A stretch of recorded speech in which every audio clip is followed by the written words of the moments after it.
Salut à tous et bienvenue sur ce nouvel épisode du podcast Une vie de liberté. Je suis Tony, entrepreneur, marchand de biens et investisseur.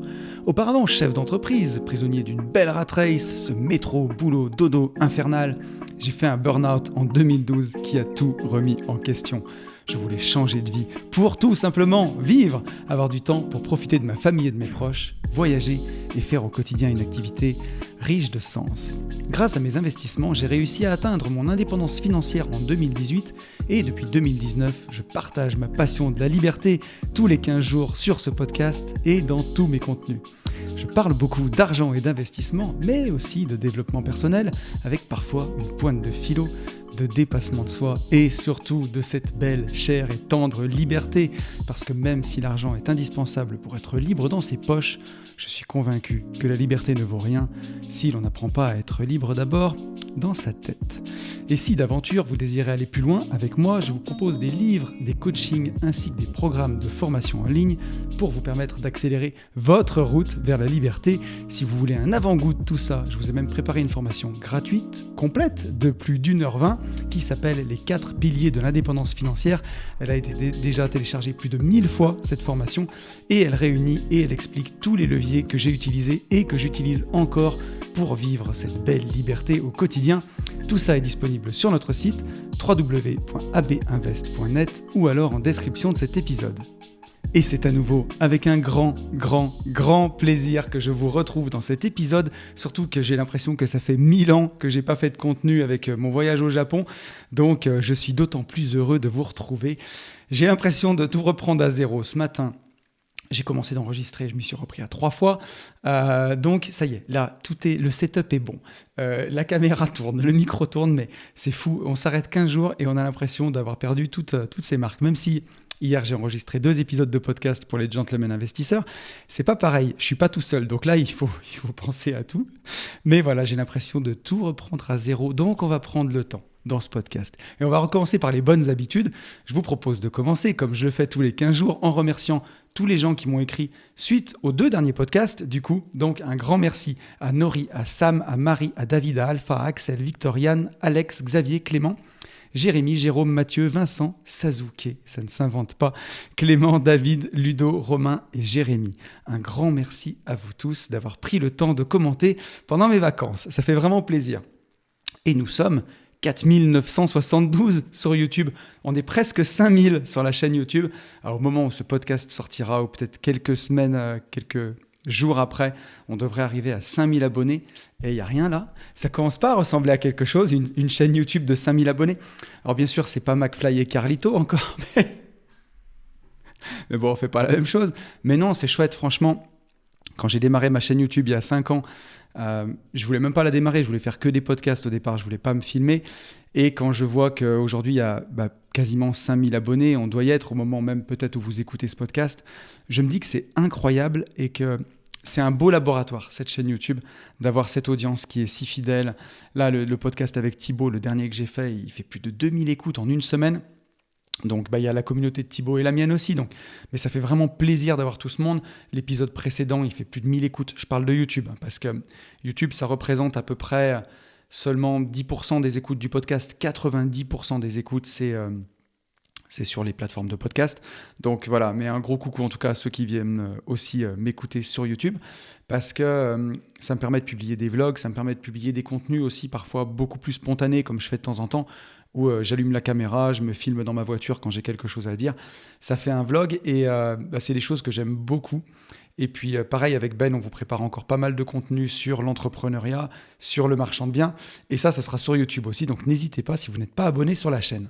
Sur Apple Podcast, nous sommes à 447 notes, seulement une note 5 étoiles de plus, mais merci beaucoup à vous. N'hésitez pas à aller mettre un petit like ou une note 5 étoiles sur Apple Podcast.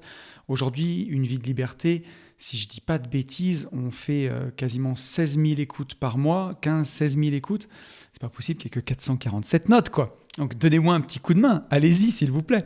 Et si vous avez envie de venir me parler, le plus simple, c'est encore de le faire sur Instagram. C'est là où je suis le plus présent, même si je me préserve un petit peu aujourd'hui. Et sur mon seul et unique compte, avec la petite étoile bleue qui va bien, parce que j'en avais marre de me faire pirater par tout le monde et qu'on vienne vous vendre des trucs de crypto. Donc aujourd'hui, il y a l'étoile bleue, c'est pratique, ça fait un seul et unique compte, donc si vous voulez venir me parler, c'est par ici. Et je vous propose qu'on commence par les news. Alors les news, ça y est, je suis de retour de mon voyage au Japon. Au moment où j'enregistre ce podcast, je suis rentré il y a 4 jours. Je suis encore dans le décalage horaire. J'enregistre ce podcast, il est 9h du mat. Je me suis réveillé à 5h. J'ai tourné dans mon lit pour essayer de me rendormir, parce qu'il y a 7 heures de décalage avec le Japon. Donc l'aller était épique, le retour est tout aussi épique. Et donc c'était un voyage incroyable qui sera le sujet même de ce podcast. Je vais vous en parler beaucoup, j'ai plein de choses à vous dire. Ça va être vraiment chouette, je vais vous transcrire tout ce que j'ai vécu pendant ce voyage. Vous verrez, il y a plein de choses vraiment trop cool. Et voilà. Et cette année, j'ai fait un petit peu différemment. Il n'y aura pas de vlog sur la chaîne YouTube. Habituellement, quand je pars dans des beaux voyages comme ça, je filme et je fais un contenu vlog. J'ai pas voulu le faire cette fois-ci parce que je voulais vraiment profiter de mes vacances et de mon voyage. Donc j'ai fait complètement différemment. J'ai énormément coupé déjà et ça m'a fait du bien. Je vous en reparlerai aussi pendant le podcast. J'ai rangé mon téléphone et c'était vraiment cool de couper comme ça pendant quasiment 17 jours. Je ne l'avais pas fait souvent.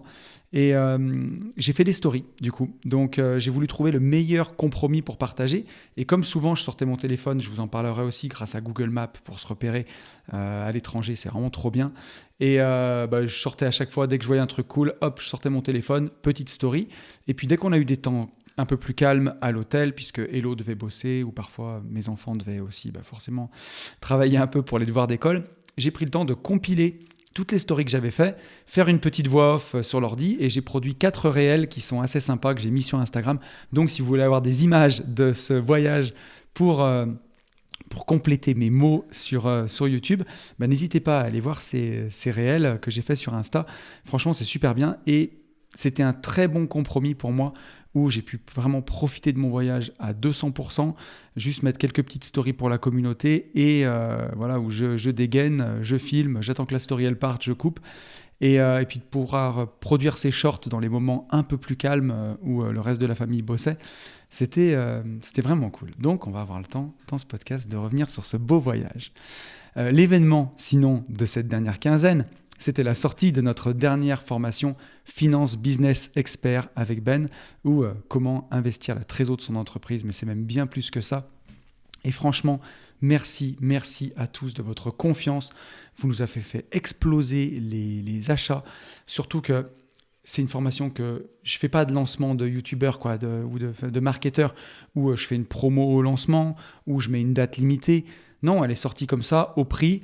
Vous avez tout le temps que vous voulez pour la prendre. Bien sûr qu'il y aura d'autres promos dans l'année, comme on fait le Black Friday au mois de novembre. Mais là, pour le coup, elle est sortie sans promo. Bien sûr, il y a les auditeurs du podcast privé des Gentlemen Investisseurs qui ont 10% sur toutes les formations. Donc, eux avaient 10%, mais ils ont 10% toute l'année. Mais voilà, donc merci à tous ceux qui ont pris la formation, qui nous ont fait confiance. On commence à avoir les premiers retours. Et c'est comme on disait à l'époque de la Star Academy, c'est dithyrambique. Donc vraiment, je suis hyper content. Ben était aussi hyper content. Merci à vous. C'est le digne successeur de Finance Perso Expert, une formation aussi qui vous a beaucoup plu à l'époque. Sauf que là, on s'attaque vraiment au côté business. Et il y a des choses que je ne peux pas vous dire parce que c'est trop personnel, ça fait partie de ma vie. Mais pour avoir dialogué récemment avec quelques entrepreneurs que je regardais avec admiration il y a des années, et de me rendre compte à quel point dans la gestion les finances de leur business, c'est la cigale et la fourmi en fait. Ils crament tout leur argent et ils construisent pas de base solide pour le futur et remettent la ceinture sur le ring tous les ans. Et des gens qui entreprennent depuis 10, 15, 20 ans, 25 ans parfois. Et quand je vois la solidité de ce qu'on a construit nous avec Ben, et que ce soit avec Yann, Fab aussi, et surtout moi, du patrimoine que j'ai construit moi, waouh, je me dis... on a des années-lumière et c'est ce qu'on partage dans cette formation, donc je suis vraiment content. J'aurai le temps de vous en reparler aussi dans ce podcast. Donc voilà, merci à tous ceux qui nous ont fait confiance, Ceux qui nous ont pas encore fait confiance sur cette formation, qu'est-ce que vous faites ? C'est un banger absolu, prenez-la. Donc voilà, c'est un indispensable pour moi. Vous avez le lien dans la description. Franchement, n'hésitez pas, vous ne serez pas déçus.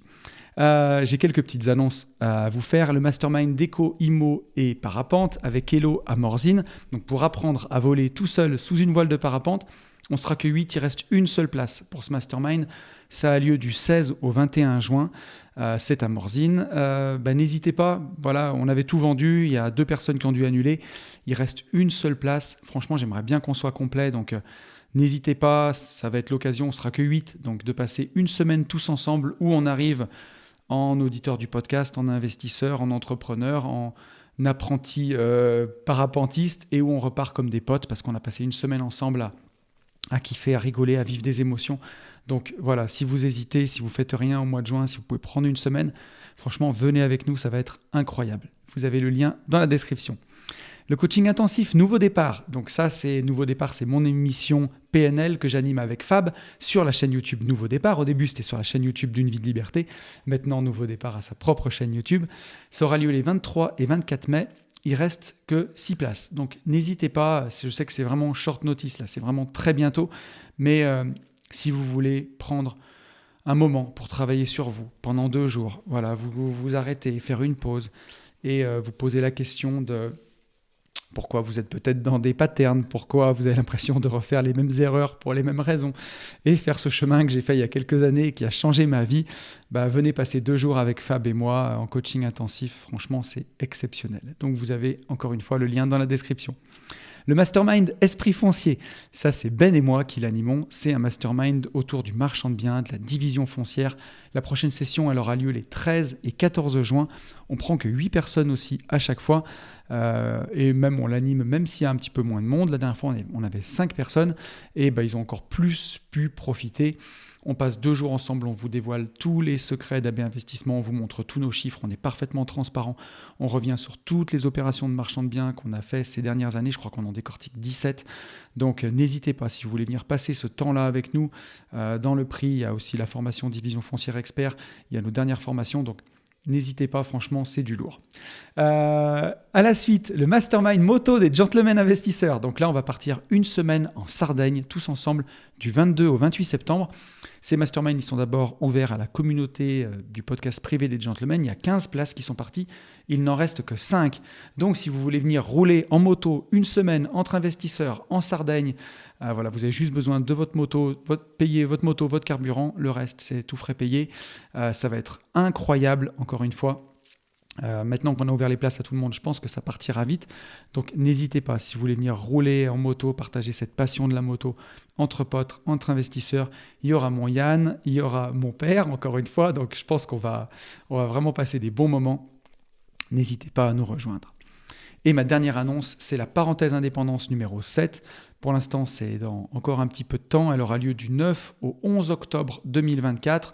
Voilà, profitez-en, venez faire les parenthèses avec nous. Je vous rappelle encore une fois que ces parenthèses indépendance, c'est animé par Yann et moi, puis par Ben et Fab. On est tous les 4 des entrepreneurs aguerris et on a tous les 4 des gros emplois du temps. Donc, on est trop content d'avoir réussi à faire ces parenthèses. Mais à chaque fois, on ne sait jamais si ce ne sera pas la dernière parce que pour faire coïncider les agendas de 4 entrepreneurs quand même bien occupés sur 3 jours où on coupe nos téléphones, où on s'arrête complètement de travailler parce qu'on est avec vous, on dort avec vous. C'est pas comme les autres masterminds où c'est sur la journée, quoi. C'est une des expériences incroyables. Mais voilà, on ne sait pas encore si on le reconduira en 2025. Donc, je pense que ce sera sûrement la dernière en 2024. Il y en aura peut-être une en décembre, on verra, c'est pas sûr. Donc, si vous hésitiez, venez le faire avec nous. La dernière avait lieu juste avant que je parte au Japon. C'était, encore une fois, incroyable. C'est vraiment game changer. Je ne crois pas qu'on ait fait des événements aussi fous que ça qui mêlent investissement et développement personnel sur tous les aspects, à part quand on faisait les J'irai investir chez vous, mais là on va encore plus loin parce qu'on est 4 coachs. Enfin, c'est ouf, quoi. Donc, venez. Voilà, j'en ai fini avec les news et je vous propose qu'on revienne sur les derniers podcasts, du coup les 2 derniers podcasts, puisque j'étais déjà au Japon quand le podcast avec Thibaut est sorti et on a un peu de podcasts à rattraper du coup.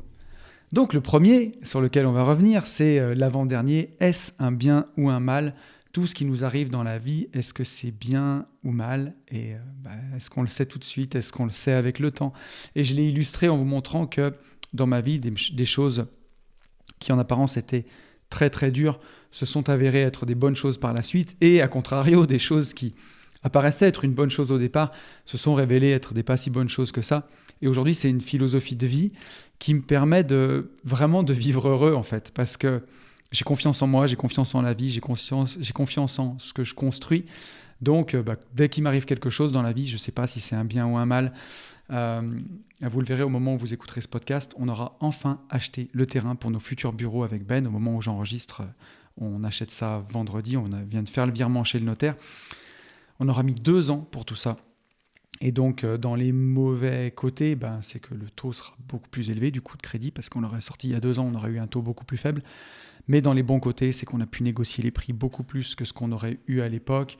On n'aurait peut-être pas pu se permettre à l'époque, avant de garder toutes les cellules, on aurait peut-être dû faire une partie de revente.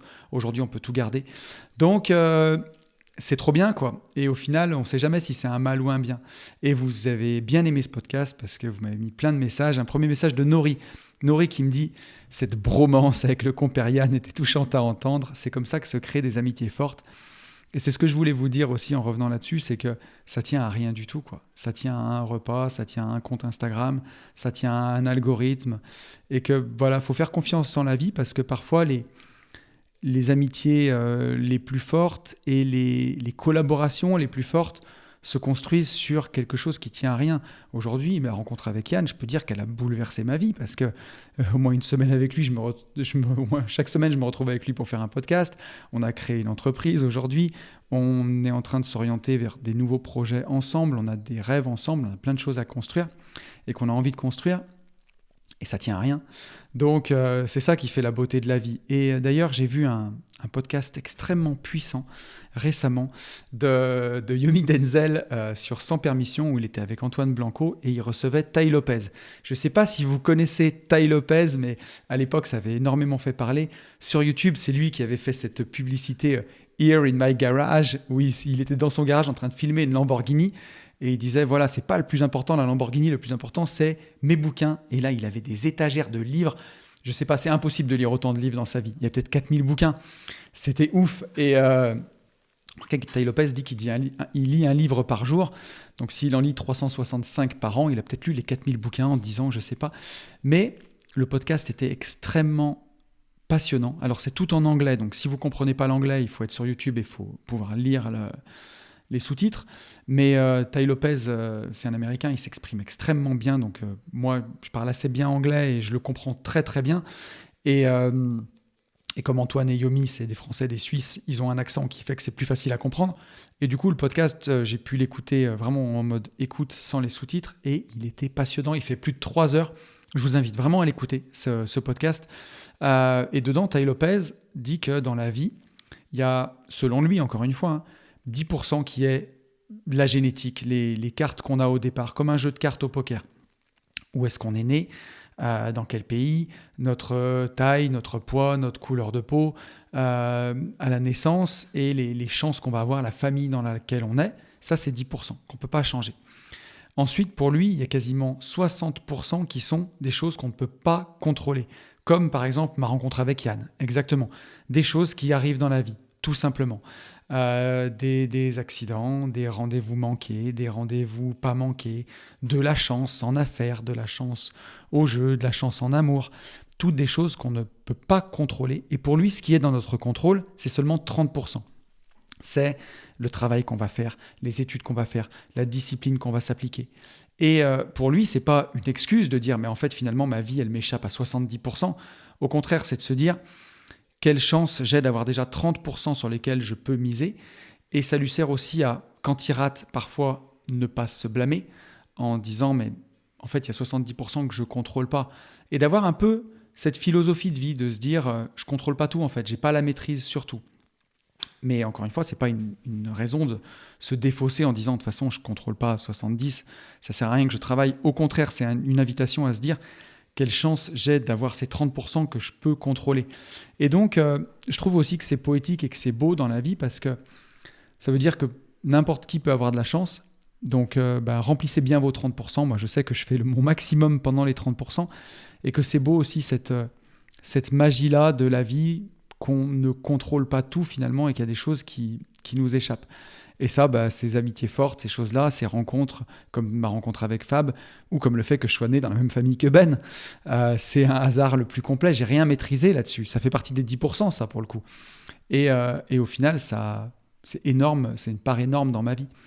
Donc je trouve que c'était assez poétique et assez puissant. On a un message de Sam qui me dit « Puissant Tony, comme d'hab, avoir la foi, c'est le plus important. Sans ça, tu ne te relèves pas quand tu es dans la tourmente. » Et on a un message de Xavier aussi qui me dit « Merci pour ce nouvel épisode. Heureux sont ceux qui n'ont pas vu et qui ont cru. » Et donc, je me suis un petit peu dévoilé dans ce podcast où j'ai parlé de foi, on va dire de foi en Dieu, hein, pour le coup. Mais le message que je veux faire passer là-dessus, il est encore plus universel que ça. C'est d'abord, ayez foi en vous-même. C'est la première chose. Ayez foi en vous-même. Et ça, moi, j'ai mis du temps à le bâtir, hein, cette foi-là. Mais je pense qu'aujourd'hui, c'est vraiment solide. Et il y a des choses que je ne vous partagerai pas dans ce podcast, des épreuves que j'ai traversées aussi dans la vie, parce que je ne dis pas tout non plus, j'en garde quand même un peu pour moi, encore heureux, qui sont venus challenger cette foi en moi, cette résilience, on va dire. Et c'est là où je me rends compte que avec le temps, ce que j'ai bâti, c'est extrêmement solide et j'en suis vraiment fier et ça me rend extrêmement heureux.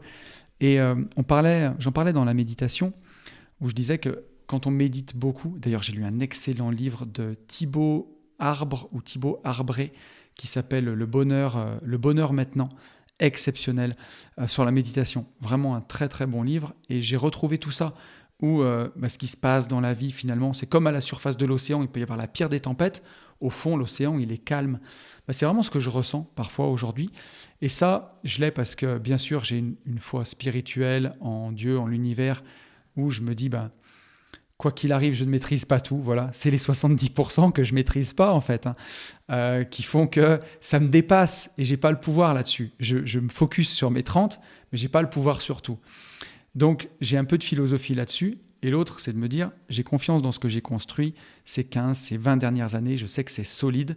Et je peux même mettre mes études d'ingénieur dedans. On peut dire ces 25 dernières années quasiment. Je sais ce que j'ai construit, à quel point c'est solide, à quel point je me relèverai. Et ça, c'est la foi en moi qui fait que même dans la tourmente, je sais que tout ce qui m'arrive, je ne sais pas si c'est un bien ou un mal, et que quoi qu'il arrive, je me relèverai en fait. Et encore une fois, sur le message de Xavier, heureux sont ceux qui n'ont pas vu et qui ont cru. Je suis en train de terminer un livre qui est en anglais, qui pour le coup est vraiment compliqué, de Annie Duke, qui s'appelle Thinking in Bets, penser en termes de paris dans la vie. Et finalement, c'est un petit peu ça, hein. Quand on met beaucoup d'argent en ETF tous les mois en DCA, quand on met beaucoup d'argent en crypto tous les mois en DCA, c'est un pari sur l'avenir. C'est un pari de dire que l'humanité continuera à performer dans les entreprises pour qu'en ETF, j'y gagne dedans et je multiplie mon patrimoine par 2, par 3, par 4, par 8. Et qu'en crypto, ce Bitcoin qui a été créé il y a aujourd'hui plus de 15 ans au moment où j'enregistre ce podcast, est-ce qu'il va continuer à performer comme ça ? C'est des paris. Et finalement, c'est décider de croire que ça va marcher sans en avoir la certitude, sans voir. C'est là aussi où je vois, au-delà de la foi en Dieu ou en l'univers, la foi en soi, la foi en la vie, la foi en cette résilience. Donc, merci pour vos messages parce que ça faisait vraiment écho à ce que je voulais faire passer. Et on a un dernier message de David qui me dit « Merci de t'être livré personnellement, Tony. Tu donnes du tien et c'est ce qui rend ton podcast si spécial. Tout comme tu as eu des références dans les moments compliqués pour t'aider à tenir le coup, tes partages m'ont énormément aidé ces dernières années. Je te partage une récente expérience en plein dans le sujet du jour. Cela fait presque 1 an que nous sommes dans une procédure pour acheter une maison à l'étranger. C'est l'aboutissement d'années d'efforts et la concrétisation d'un rêve. Problème, il manquait un document administratif et nous avons attendu des mois. L'attente nous a semblé tellement longue. Nous sommes toutefois restés positifs malgré les difficultés.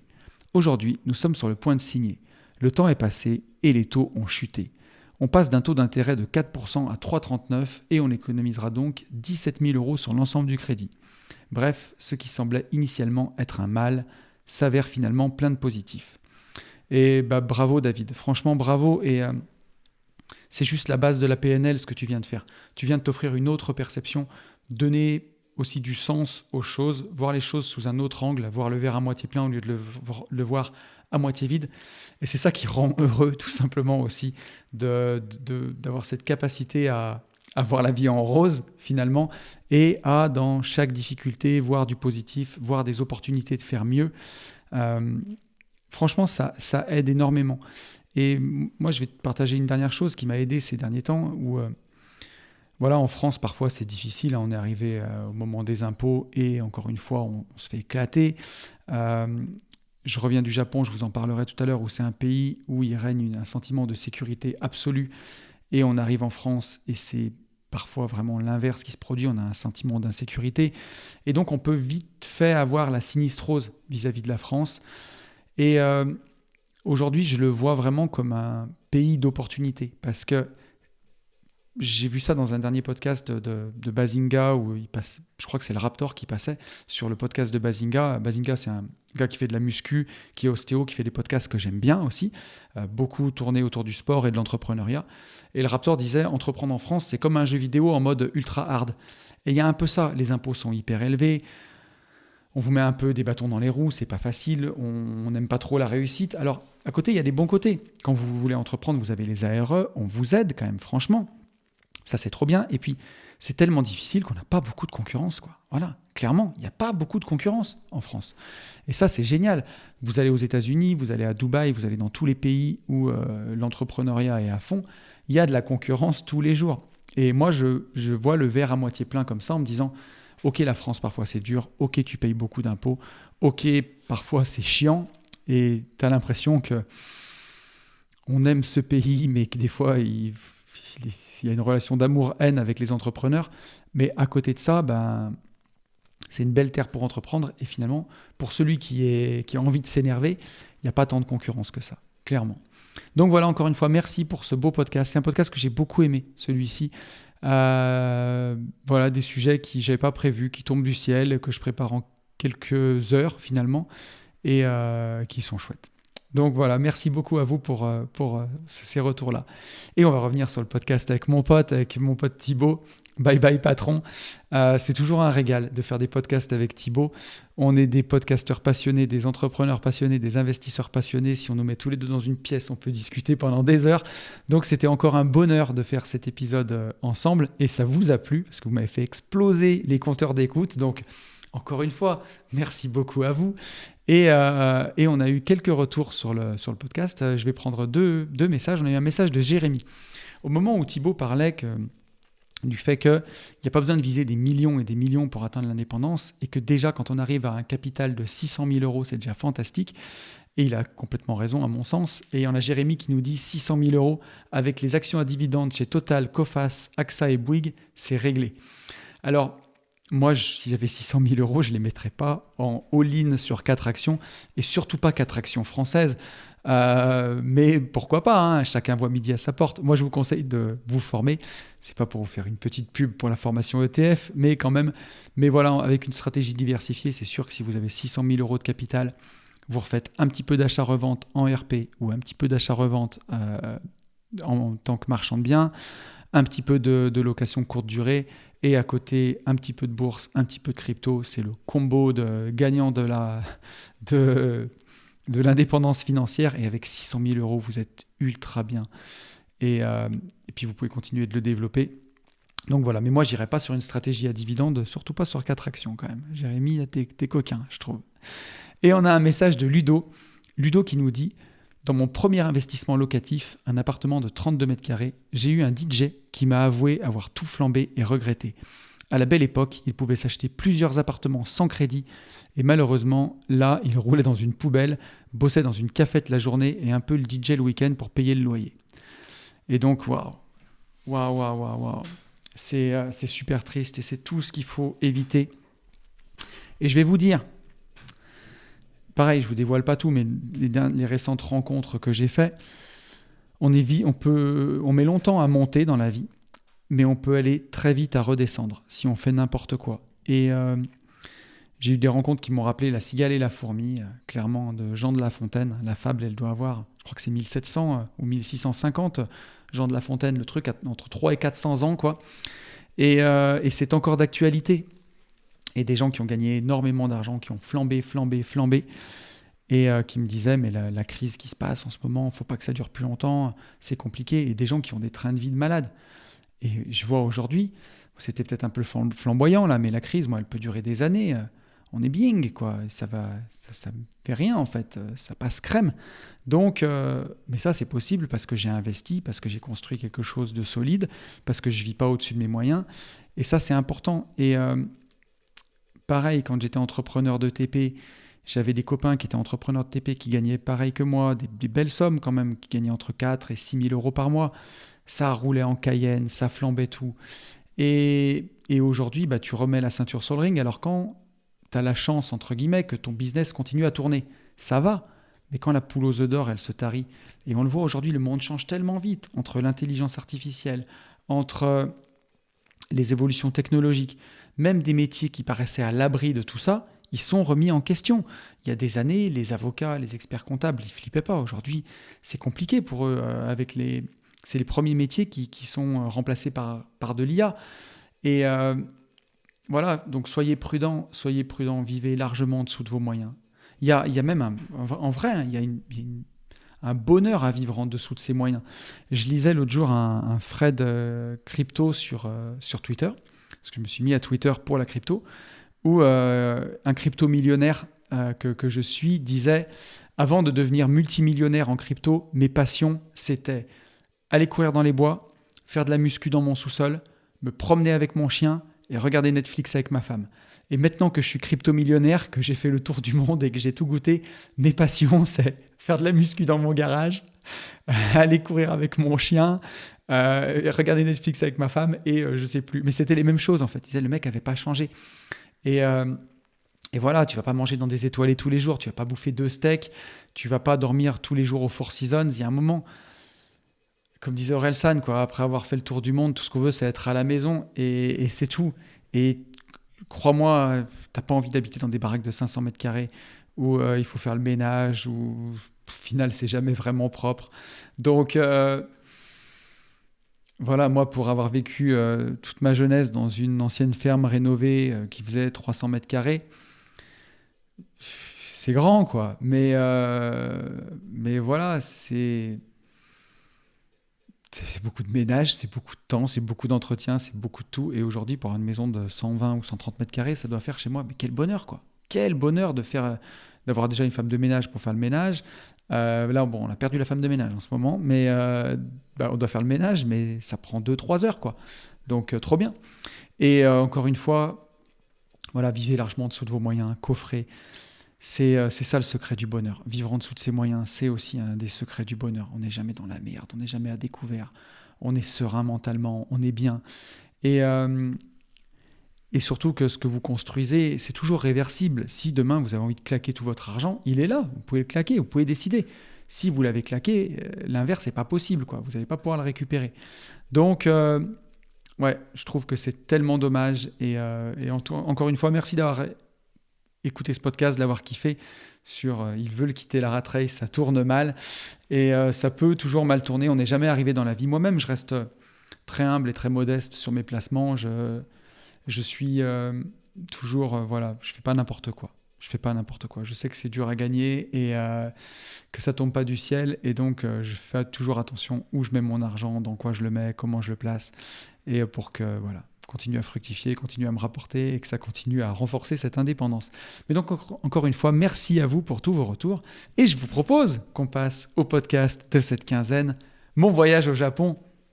Donc, voilà, pour ce podcast de reprise, j'ai eu envie de vous parler de ce beau voyage qui était un rêve pour moi. Et en plus de ça, ça m'arrange bien parce que comme j'ai pris des bonnes vacances, je n'avais pas forcément planché sur un sujet, mais il y a tellement de choses à dire sur le Japon que voilà, on va prendre le temps de profiter. On se retrouve après la pause. J'ai plein de choses à vous dire, plein d'enseignements que j'en ai tirés de ce voyage et ça va être top.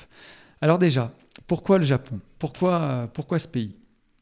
Pourquoi j'ai voulu partir là-bas ? Parce que déjà, c'est un pays qui ne laisse pas indifférent, le Japon. Et d'ailleurs, la preuve, quand j'ai parlé de mon envie de voyager là-bas à mes proches, soit les gens sont complètement indifférents en disant « Mais quelle idée le Japon, pourquoi ça ne m'attire pas du tout ?» Soit les gens en rêvent, quoi. « Oh, c'est mon rêve, c'est incroyable, j'ai trop envie. » Mais personne n'était mitigé au sujet de ce voyage. C'est soit quelle idée, soit c'est génial. Soit les gens s'en foutent, soit ils en étaient passionnés. Et pour les passionnés, on peut aimer le Japon pour plein de raisons. Ça aussi, je me suis rendu compte que chacun avait sa vision du Japon. Pour certains, c'est la passion de la cuisine japonaise, par exemple. Pour d'autres, c'est la passion des sumos. Ça aussi, je l'ai vu. Pour certains, c'est la passion de l'histoire du Japon médiéval, des samouraïs. Pour certains, c'est même le ski. Parce qu'au Japon, il y a une des plus belles neiges du monde. Pour certains, c'est le ski freeride, le rêve du Japon. Et pour moi, je ne vais pas vous mentir, hein, pour moi, c'est assez évident. C'était la culture Club Dorothée, on va dire. Hein. Je suis un enfant du début des années 80 et j'ai grandi dans les années 80-90. Et on a été élevé à ça, aux dessins animés japonais. Et j'ai grandi avec ces dessins animés. D'abord les dessins animés japonais, après les vidéos. Et pour moi, le Japon, c'était d'abord ça. C'est ce contact que j'ai eu tout jeune avec cette culture japonaise. D'abord Dragon Ball, après Dragon Ball Z, Nicky Larson, le collège Foufoufou, Ranma 1/2, tous ces dessins animés japonais, Jeanne et Serge, que j'ai bouffé à mort quand j'étais enfant. À l'époque, nos parents ne savaient pas le temps d'écran pour les enfants, donc on était bien gardés par la télé aussi souvent. Et j'ai adoré tous ces dessins animés qui représentaient le Japon, que ce soit Tokyo, que ce soit la campagne japonaise. Et j'avais l'impression d'y être allé, d'avoir une culture japonaise sans jamais y avoir foutu les pieds, quoi. Et je pense que pour beaucoup d'hommes et de femmes de ma génération, c'est encore énormément ça. Et d'ailleurs, énormément pour beaucoup de jeunes. Hein. On parlera tout à l'heure de Naruto, de One Piece. Ça n'a pas lâché. Hein. Les plus jeunes d'aujourd'hui, ceux qui ont 15, 20 ans, 25 ans, ils ont aussi, je pense, cette image-là du Japon. Et ensuite, il y a eu les mangas, bien entendu, comme GTO, que j'ai beaucoup consommé, Great Teacher Onizuka, comme Bleach. C'est des mangas que j'ai adorés, parce que GTO, c'est contemporain en plus, ça se passe dans un Japon contemporain. C'est juste incroyable. Et puis il y a les mangas plus actuels aujourd'hui comme Naruto, One Piece. J'avoue que j'ai pas beaucoup suivi parce que je peux pas me permettre aujourd'hui de passer autant de temps devant la télé. One Piece, c'est 1000 épisodes. Même à lire les mangas, ça prendrait beaucoup de temps. Donc voilà, j'ai mon image, je peux pas tout suivre. Mais en tout cas, j'ai beaucoup aimé cette période manga et j'avais l'impression de voyager au travers des mangas. Et bien entendu, mon Japon, à moi, c'était aussi les jeux vidéo. Ma toute première console, c'était en 1989. C'était une Sega Master System, Master System 2 même. Ensuite, j'ai eu la Mega Drive, j'ai eu toutes les consoles Sega, j'ai eu la Saturn, j'ai eu la Dreamcast, j'ai eu toutes les consoles Sony. Je crois que j'ai quasiment eu toutes les consoles, de toute façon. Et j'ai toujours aimé les jeux vidéo, que ce soit des jeux qui se passent dans le Japon traditionnel aussi, donc des jeux classiques, hein, Sonic, tout le truc, mais aussi des fois des jeux de ninja. Et surtout un jeu qui m'a marqué, qui en a peut-être marqué beaucoup d'entre vous, qui s'appelle Shenmue, un jeu qui se passait dans le Japon traditionnel sur Dreamcast. Et rien que d'en parler, j'en ai encore des frissons. C'était ouf. Et c'est un jeu que j'ai adoré, qui m'a transporté. Et ça allait même aussi encore plus loin que ça, parce que ma culture, c'était aussi les magazines de jeux vidéo. Player One, Console Plus à l'époque, pour ceux à qui ça va faire écho. Parfois, il y avait des reportages sur le Japon dans ces magazines et c'était juste pareil, incroyable. On voyait des photos de Tokyo, des photos du métro de Tokyo, des photos du quartier de Shibuya, des photos parfois du mont Fuji. Et je me souviens que ça me transportait, ces reportages sur les salons du jeu vidéo, d'import. Et pareil, j'importais aussi des jeux vidéo du Japon. À l'époque, on découpait les encarts dans les magazines pour commander les jeux vidéo au Japon. Donc j'avais vraiment toute cette culture-là. Il y a aussi beaucoup de films qui ont popularisé la culture pour le Japon, notamment le fameux Fast and Furious Tokyo Drift, le mal-aimé Fast and Furious Tokyo Drift.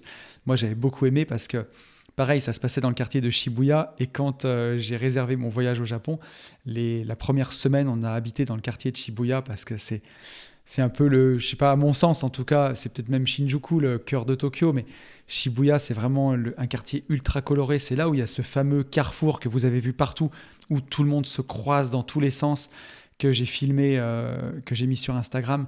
C'est incroyable. Et quand vous êtes là-bas, d'être au cœur de cette ville, je sais pas moi, il y a 1000 personnes qui traversent sur ce carrefour en même temps, qui se croisent sans se rentrer dedans, c'est ouf. Et ben il y a cette scène dans Fast and Furious Tokyo Drift. Et voilà, je l'ai vécu pour de vrai en étant là-bas, c'était juste dingue. Mais voilà, puis après il y a aussi les voitures avec le Japon. Moi qui suis passionné de voitures, je vous en ai pas parlé, mais le Japon, il y a beaucoup de modèles légendaires en voiture, des Mazda RX-7, des Toyota Supra, des voitures incroyables, donc avec ces modèles légendaires. Et c'était aussi pour ça que j'aimais beaucoup le Japon. Et pour finir avec mon histoire avec le Japon, j'avais un de mes super bons copains de terminale, ça nous rajeunit pas tout ça, à 17 ans, avec qui je révisais le bac. Mon copain Emeric, avec qui on était assis tous les jours à côté en cours de sciences physiques. On avait la passion de Dragon Ball tous les deux et on commandait à l'époque des petites figurines en import. Et d'ailleurs, je me suis ramené une belle figurine du Japon que vous avez derrière moi dans le décor. J'en mets plus parce qu'après ça va faire geek derrière, mais une petite figurine, c'était cool. Ça fait vraiment écho à cette partie de mon histoire aussi. Et avec Emeric, on commandait des petites figurines du Japon et on se les échangeait. Et Emeric était passionné de Japon. Il rêvait d'écrire son propre manga. Il rêvait d'apprendre le japonais. Et c'est ouf parce que c'est ce qu'il a fait après le lycée.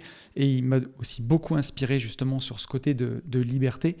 Il a appris le japonais. Il est parti au Japon. Il allait présenter son projet de manga qui a été d'abord refusé au Japon et ça a été compliqué. Il l'a édité en France, en auto-édition. Ça s'appelle Head Trick, si vous ne l'avez jamais lu. C'est un manga sur le foot qui est exceptionnel. Il l'a écrit entre 2011 et 2018. Il a même représenté la France lors du prix international du manga à Tokyo, donc en 2013. Et c'est juste incroyable. Et j'ai pu vivre ça aussi un petit peu de loin, parce qu'après on s'est éloigné, mais on s'est revus sur un salon dans ma ville, on en avait rediscuté, et je l'ai félicité pour être allé au bout de cette démarche, au bout de son parcours, parce que je trouvais ça trop inspirant. Et voilà, donc voilà pourquoi le Japon, et voilà mon histoire avec le Japon. Et donc pourquoi le Japon, on va laisser de côté les gens qui en sont indifférents, mais pourquoi ceux qui sont fascinés, pourquoi ils sont autant justement fascinés par le Japon, en plus de tout ce que je vous ai partagé? Et parce que le Japon, c'est une autre planète quand on débarque, mais vraiment, pour le coup. C'est ce que m'avait dit Kevin, qui m'a aidé à organiser ce voyage. Il m'avait dit, tu verras, c'est des extraterrestres, c'est une autre planète, mais par contre, c'est des gentils extraterrestres. Et c'est ce que m'a dit Kevin, qui m'a aidé à organiser ce voyage. Donc Kevin, qui est un auditeur du podcast, qui est venu à la dernière parenthèse indépendance. Et je profite de ma tribune dans Une vie de liberté pour te remercier encore une fois, Kevin, de ces moments merveilleux que tu m'as permis de vivre. C'était incroyable. Donc un grand merci encore une fois à toi. Merci pour tout. Et donc, pourquoi le Japon fascine autant ? C'est ce qu'on va voir ensemble pendant tout ce podcast que je vais vous raconter. C'est vraiment un pays à part, un pays de gentils extraterrestres, parce que j'ai trouvé les gens extrêmement gentils. Il y a des très très bons côtés au Japon, il y a aussi des mauvais côtés dont on va parler. Et je vous ai fait plein de rubriques de ce qui m'a frappé justement pendant ce voyage. Et je vous propose qu'on passe sans plus attendre à la première chose qui m'a frappé, c'est tout de suite mon arrivée à Tokyo, à quel point c'est grand. Et on est arrivé de nuit là-bas, puisqu'on a déjà un voyage qui est très long. Bon, déjà, on est monté à Paris en voiture pour prendre l'aéroport à Charles de Gaulle, pour prendre l'avion à l'aéroport de Charles de Gaulle. Donc déjà, il y en a pour 5 heures. Ensuite, 13 heures de voyage. Et dès qu'on arrive, bam, on ajoute 7 heures de plus avec le décalage horaire. Donc on est arrivé de nuit et la ville est immense. Dès qu'on arrive, tout est écrit en kanji, il n'y a pas beaucoup d'anglais. Tout de suite, l'idée, c'était de choper du Wi-Fi et mettre une carte SIM prépayée dans le téléphone. C'est la première chose que j'ai faite. Ça n'a pas marché tout de suite, ce qui fait que quand je suis arrivé au Airbnb, j'ai dû aller dans un petit bar à côté, rechoper du Wi-Fi pour arriver à faire marcher la carte eSIM. Et ça, c'est la première astuce que je vous donne. J'ai pris une carte virtuelle, une carte SIM virtuelle. Ça m'a coûté 23 € pour 50 gigas. À la fin du séjour, j'avais dépensé que 18 gigas, je crois. Donc, 23 € pour avoir Internet partout, en tout temps, en tout lieu au Japon. Et c'est indispensable parce que vos 2 meilleurs amis, ce sera Google Maps pour vous aider à vous repérer. Ça vous aide aussi pour tous les trajets en train. Et l'appli Traduire aussi qui aide énormément. L'appli Traduire qui est en logiciel built-in sur le téléphone, c'est à l'intérieur. Enfin, c'est déjà en logiciel qui est déjà dans le téléphone. Et l'appli est exceptionnelle. Vous faites des photos, ça vous traduit tout. Sur les menus au restaurant, pour vous repérer dans la rue, même pour parler aux Japonais qui ne parlent pas du tout anglais, ceux qui ne parlent pas du tout anglais, vous parlez dans le téléphone, ça traduit directement en japonais. Eux aussi peuvent le faire, donc c'était exceptionnel. Mais donc voilà, mon premier truc, ça a été mettre une carte SIM. Et ensuite, j'avais peur, en arrivant après un aussi long voyage, de galérer dans le métro. Donc, on a pris un Uber tout de suite pour aller à notre quartier de Shibuya. Et là, par la fenêtre du Uber, on a pu voir toute cette ville éclairée de nuit. Et Tokyo est immense. Il y a 37 millions d'habitants. Tokyo, en superficie, c'est 46 fois la taille de la ville de Lyon et 22 fois la taille de la ville de Paris, pour vous situer. Donc c'est immense. Et on a débarqué de nuit, on a vu toute la ville et ses lumières. Il y avait vraiment un côté Blade Runner, surtout en arrivant à Shibuya où tout est éclairé. C'était fou. Le décalage horaire de folie, ça a ajouté un côté de dépaysement et un peu de rêve, un peu d'entre-deux eaux. C'était vraiment fou. Et voilà, donc après, quand on a continué notre périple, ce que j'ai vu, c'est que vraiment Tokyo il y a vraiment deux visages à Tokyo. C'est magnifique, c'est magique. Il y a Tokyo, je trouve que ça représente l'image qu'on se faisait du futur dans les années 80 ou 90. Parce que le Japon était vraiment en avance sur la révolution électronique. Et ensuite, par contre, sur la révolution Internet, ils ont moins pris le virage et ils se sont un peu plus fait distancer. Ou c'est plus les États-Unis avec Apple et la Corée avec Samsung qui ont plus pris ce virage. Et je trouve que ça se ressent un peu dans l'architecture de Tokyo, du Japon, où tout est futuriste, mais un peu l'image du futur qu'on se faisait dans les années 80-90 dans l'architecture. Donc c'est incroyable. Et parfois, au détour d'une rue, on est projeté dans du Japon beaucoup plus ancien, un peu plus traditionnel, comme le Japon qu'on a pu voir quand on est allé à Kyoto. Mais au détour d'une rue, on voit un petit cimetière, une rue pavée, des maisons ultra traditionnelles. Et là, on est projeté dans Shenmue, quoi, dans le Japon. Vraiment, on a envie de marcher en claquettes chaussettes, en claquettes en bois et en chaussettes blanches, vraiment, et en kimono. Ou pareil, le quartier de Gion, on a vu les geishas. C'est vraiment comme ça, quoi. Et donc, Tokyo a deux visages et c'est incroyable. Et pour moi, c'était vraiment empreint d'une nostalgie incroyable. J'ai revu tous les mangas que je voyais dans GTO. C'était ouf, quoi. Ce qui m'a aussi frappé, c'est que tout est petit au Japon.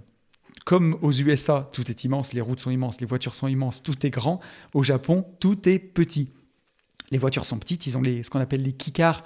Je ne sais pas si vous voyez ce que c'est, mais un peu comme on avait un peu la Daewoo Matiz chez nous en voiture, je crois, comme ça, ou un peu le Nissan Cube. Bah, toutes les voitures sont comme ça, des petites voitures, des toutes petites voitures. Et ils refont genre une imitation Jeep ou une imitation Hummer en mini-voiture. Et les voitures ressemblent à des cubes en fait. Les maisons sont petites, les appartements sont tout petits. Une chambre là-bas, c'est 5 mètres carrés 50. Hein. En France, c'est 9 mètres carrés, là, c'est 5,50. Les routes sont petites, on se croise à peine parfois. Les magasins sont petits, tout est miniature. Et donc, je vous le dirai tout à l'heure, mais c'est assez kawaii, comme on dit, mignon. Donc ça m'a frappé aussi. À quel point la ville est grande, à quel point tout est immense, mais à quel point tout est en même temps petit. Les rues sont petites, tout est petit. La deuxième chose qui m'a frappé au Japon, c'est la propreté. Tout est tellement propre. C'est propre, comment vous dire, on peut manger par terre dans la rue, quoi. C'est incroyable. Déjà, juste en arrivant à l'aéroport, pour aller aux toilettes. Alors, les toilettes, c'est tout un programme. Tu pourrais écrire un podcast entier sur les toilettes au Japon. Si vous n'avez jamais vu ça, il y a des jets d'eau, il y a des cuvettes chauffantes, il y a tout ce que vous voulez. C'est incroyable. Et surtout, c'est propre. En descendant de l'avion, je me suis dit, je redoutais les toilettes de l'aéroport. Mais les toilettes de l'aéroport, c'est magnifique. En France, tu fais Splinter Cell, pour ceux qui ont la ref dans les jeux vidéo. Ou Tom Cruise dans Mission Impossible, où tu t'appuies sur les murs, tu sais. Ah non, là-bas, tu peux y aller en sérénité. C'est tout propre. Donc c'est magnifique.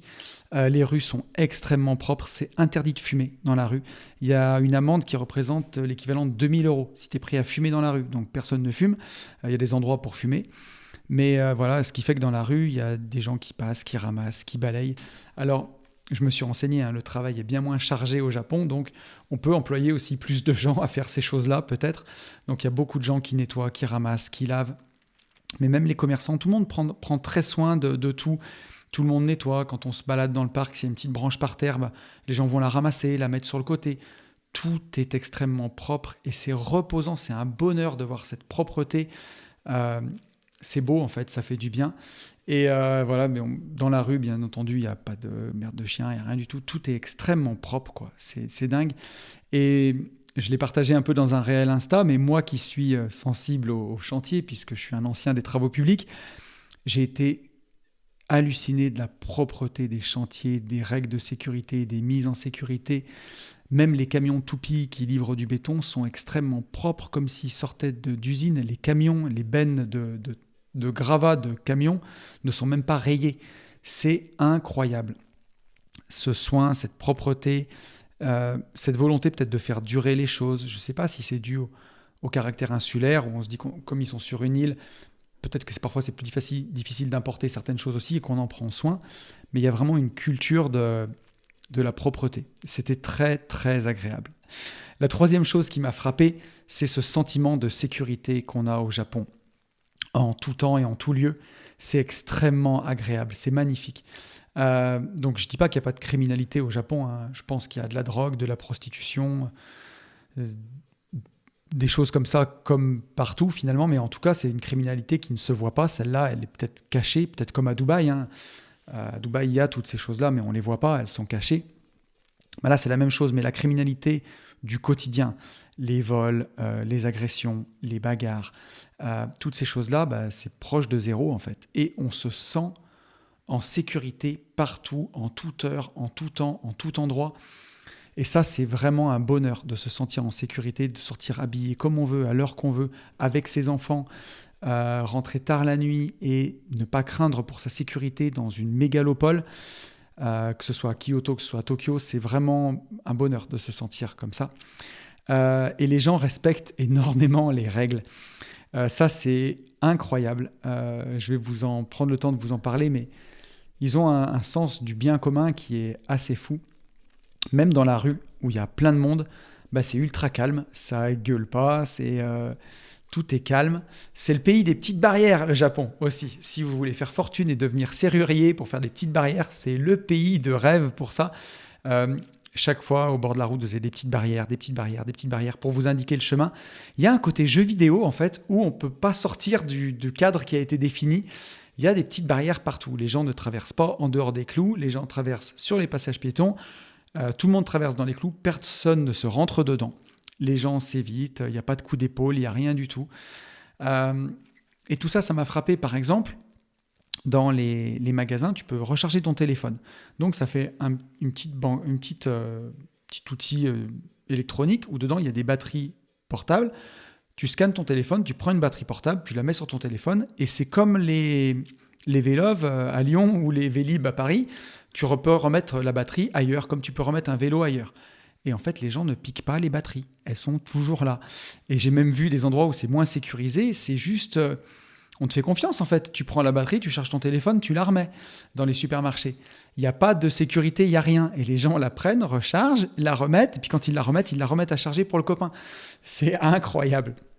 Donc ça m'a tué.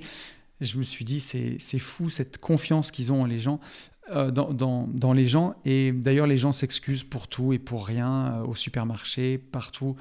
Il y a une extrême politesse que je retrouve. J'ai fait 9 ans de judo. Tiens, voilà encore une autre chose qui me rapproche du Japon, où il y avait aussi dans le Japon dans le judo, ce respect des aînés, ce respect des anciens, ce respect du salut. On retrouve aussi beaucoup ça. Les gens sont extrêmement gentils, ils t'aident spontanément dans la rue. Quand tu sors ton appli, quand ils voient que tu commences à galérer, tout de suite, il y a quelqu'un qui vient pour t'aider à trouver ton train, pour t'aider à trouver ton quai ou le prendre. C'est incroyable, quoi. Et pour en finir avec le sentiment de sécurité, on voit des petits dans la rue qui vont à l'école, qui prennent le métro tout seuls, 8 ans, 9 ans, sans pression.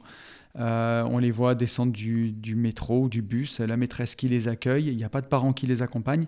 Et... les parents sont sereins, quoi. Donc, voilà. Avec ce qu'on traverse parfois en France, ça m'a fait chaud au cœur de voir ça, de voir que y a une part de l'humanité qui vit à des milliers de kilomètres de chez nous, où pour eux, il y a encore... je ne dis pas que ça n'arrive jamais, je ne dis pas qu'elle est à zéro, la criminalité, mais elle est proche de zéro. Et ça fait du bien de voir ça, en tout cas. Ça m'a fait du bien. La quatrième chose qui m'a frappé, c'est que le Japon, c'est le pays des petites mascottes et du kawaii. Alors, je ne sais pas si vous voyez ce que c'est le kawaii, c'est le mignon en japonais. C'est toutes les petites mascottes. Imaginez-vous un Pikachu, quoi, un Pokémon Pikachu. Chaque magasin, chaque job, chaque association a sa petite mascotte. Donc, il y en a absolument de partout. On a voyagé dans un Shinkansen. Donc, le Shinkansen, c'est le TGV japonais qui va plus vite que notre TGV français. Je crois que son record de vitesse est établi à près de 700 km/h au Shinkansen. C'est le train japonais ultra technologique et c'est ouf de l'avoir pris, c'était génial. On avait un Shinkansen Hello Kitty, nous. Donc, voilà, tout est kawaii. Il y a des mascottes absolument partout. Et c'est vraiment rigolo. Et même pour les uniformes de travailleurs, que ce soit les policiers, les pompiers, sur les chantiers, même ça, c'est trop mignon en vrai. Alors, no offense, s'il y a des Japonais qui m'écoutent, mais effectivement, j'ai voyagé avec mes filles. Et mes filles me disaient, papa, c'est trop mignon, on dirait des Playmobil. Et effectivement, les camions de pompiers, par exemple, ont tous des chromes rutilants. Ça brille. Même les camions de chantier ont des chromes. Quand on sait, pour avoir eu des camions de chantier, j'en ai eu quasiment 9 à un moment, à quel point on ne prend pas de chrome parce que c'est emmerdant, parce que c'est toujours sale. Et là-bas, tous leurs camions ont des chromes et brillent. Et le camion de chantier, il a toujours sur le côté un petit encart où il y a une petite pelle, une petite pioche. Et comme on aurait un Playmobil avec tous ses accessoires. Le camion de pompier, c'est la même chose. Il est tout rutilant, donc il est en kikar aussi, il est minuscule, mais il a sa petite pioche, sa petite hache, le compartiment pour les casques. Et pareil, les pompiers, comme ils sont habillés, ils ont le ceinturon avec une lampe de poche, une mini hache, un talkie-walkie. Et vraiment, tout est mignon, comment vous dire, tout est bien pensé, tout est minutieux, tout est propre, tout est bien rangé. Et il y a ce côté Playmobil en vrai. Et bien sûr, dans le kawaii, il y a toutes les bizarreries du Japon. On a mangé des crêpes multicolores, il y a des sandwichs aux fraises, des crêpes aux fraises. Ils ont des collecteurs de partout, ils collectionnent tout et n'importe quoi. Vous avez sûrement vu ces machines à boules en sortie de supermarché où si vous avez des enfants, ils mettent une pièce dedans, ils ouvrent et ils ont une petite boule dedans qu'ils ouvrent avec un gadget japonais souvent. Mais nous, ça se limite à une ou deux machines à boules et des mangas japonais. Eux, chez eux, ils ont des magasins entiers de boules et ils font des collections de tout et n'importe quoi. Des miniatures de bouteilles de saké, des miniatures de canapés, des miniatures de claquettes, des trucs qui n'ont absolument rien à voir. C'est complètement fou. Et voilà, ils adorent ça. Ils n'ont pas trop le droit d'avoir des animaux de compagnie. Je vous avoue que je n'ai pas tout compris là-dessus, sur qui avait le droit, qui n'avait pas le droit. Mais c'est assez restreint et c'est assez compliqué d'avoir des animaux de compagnie. Donc, ils ont des bars à animaux. Ils ont des bars à chiens, des bars à chats et des bars à mini-cochons. Donc, des espèces de petits cochons. C'est même pas un cochon d'âne, c'est vraiment un petit cochon, un bébé cochon qui est gros, je sais pas moi, comme un peu plus petit qu'un chat. Et donc, ils vont boire un coup et ils peuvent caresser ces animaux-là. Les bizarreries japonaises, quoi. Mais en tout cas, ils sont vraiment attachés à... Tout est mignon, quoi. Tout est petit, tout est mignon. La cinquième chose qui m'a frappé, c'est la qualité de vie, en tout cas apparente, qui découle de tout ça. En tout cas, quand on y vient en vacances, parce que je vous parlerai des côtés négatifs après. Mais c'est un des pays où on vieillit le plus vieux au monde. Donc, quand on nous dit qu'en France, on a le meilleur système de santé, comment on est bien soigné, si on vieillit le plus vieux là-bas, c'est qu'on est forcément bien soigné, je pense, si on vieillit vieux. Et en tout cas, on a l'impression que les gens sont en forme, qu'ils vieillissent bien, même si j'ai l'impression que là-bas, on travaille jusque tard dans sa vie. On a vu beaucoup de gens à la caisse des supermarchés ou à faire des métiers de vigile, de sécurité ou devant les chantiers qui ont l'air très vieux, largement plus de 70 ans. Donc, je ne sais pas comment est le système de retraite là-bas, mais les gens peut-être ont besoin de travailler plus vieux. Mais est-ce que c'est pour ça qu'ils sont plus malheureux? En tout cas, sur cet aspect-là, je vous parlerai tout à l'heure. Il y a des gens qui sont très malheureux au Japon, je vous en parlerai aussi. Mais en tout cas, c'est un pays où on vit le plus vieux au monde et on sent cette qualité de vie. Et alors là, il y a un point clivant mais choquant, c'est qu'il n'y a pas de personnes en surpoids, quasiment pas. Et il n'y a pas de personnes obèses. On ne voit pas de gens qui sont gros ou en surpoids. Et c'est pour la simple et bonne raison qu'en fait, l'obésité est interdite au Japon. Ça m'a choqué parce que je ne le savais pas. Mais j'ai regardé les stats. Il y a 4% de la population qui est en surpoids. En France, on est à quasiment 40% de la population en surpoids. Et je crois qu'on a 17% d'obèses. Et là-bas, il n'y a pas d'obésité. Et seulement 4% de la population en surpoids. Donc... je ne dis pas que de là interdire l'obésité, c'est quand même radical, mais on a peut-être à s'en inspirer parce que quand on arrive à chez nous 40% de surpoids, on sait que c'est mauvais pour la santé. Et en fait, là-bas, au Japon, ils ont été radicaux. Vous avez une visite médicale à passer chaque année dans votre boulot. Si pour une femme, vous faites plus de 90 cm de tour de taille et pour un homme, plus de 85 cm, vous recevez un avertissement, des exercices à faire à la maison, des conseils alimentaires et ça peut aller jusqu'à des amendes pour l'entreprise et jusqu'à vous faire virer. Donc, ils y font super, super attention parce qu'ils savent que ça coûte cher à soigner, ça peut faire des maladies qui coûtent cher à soigner.